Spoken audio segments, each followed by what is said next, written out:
비디오 스튜. 고령 자영업자 급증하는 현실과 그 이면. 한국 사회에 새로운 변화가 다가오고 있습니다.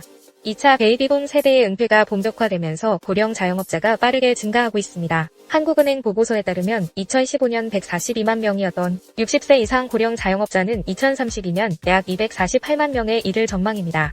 이 같은 급증은 한국 사회의 노동시장 구조에 큰 영향을 미치고 있습니다. 하지만 이들이 진출하는 업종을 들여다보면 문제점이 명확하게 드러납니다. 고령 자영업자의 65.7%는 운수창고, 숙박음식, 도소매업 등 진입장벽이 낮은 취약업종에 몰려 있습니다. 전문 기술이나 지식 없이 창업하는 경우가 많아 생산성도 떨어질 수밖에 없습니다. 실제로 창업 준비 기간이 평균 9개월로 때가 60대 신규 자영업자의 35%는 연간 영업이익이 1,000만 원 이하에 머물고 있습니다. 이들의 1인당 매출액도 다른 연령대에 비해 낮은 것이 현실입니다. 그뿐만 아니라 고령 자영업자의 부채 비율은 영업이익 대비 140%로 타 연령대보다 월등히 높습니다. 이처럼 수익성이 낮고 부채는 많아지는 상황에서 폐업 후 재기의 문턱은 더욱 높아집니다. 실제로 자영업을 그만둔 60대의 상당수는 상용직보다는 임시, 일용직에 머무르거나 아예 노동시장을 떠나는 경우가 많습니다. 그럼에도 불구하고 고령층이 자영업을 선택하는 이유는 명확합니다. 임금 근로보다 더 오래 일할 수 있을 것이라는 기대가 이들을 창업의 길로 이끌고 있습니다. 특히 생계형 자영업자의 경우 46%가 고령 재취업 자영업자로 나타나 이 같은 경향이 더욱 두드러집니다.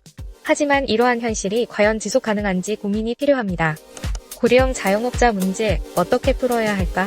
한국은행은 고령 자영업자의 문제를 해결하기 위한 몇 가지 방안을 제안합니다.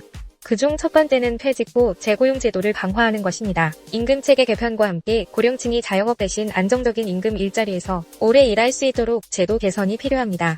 시뮬레이션 결과 정년 전 소득의 40부터 60% 수준으로 계속 근로해도 자영업과 비슷하거나 더 높은 소득을 기대할 수 있습니다. 또한 서비스업의 대형화를 통해 생산성을 높이고 임금 근로 일자리를 창출하는 것도 중요한 해법입니다.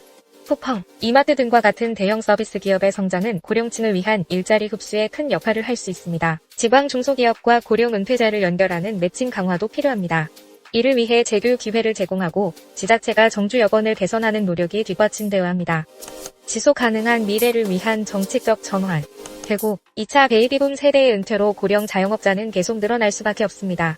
그러나 이들이 취약업종에 몰리고 낮은 수익성과 높은 부채, 폐업 후 재기의 어려움 등 복합적인 문제에 직면해 있다는 점을 간과해서는 안 됩니다. 따라서 고령층이 자영업 대신 안정적인 임금 일자리에서 일할 수 있도록 제도적 지원이 절실합니다.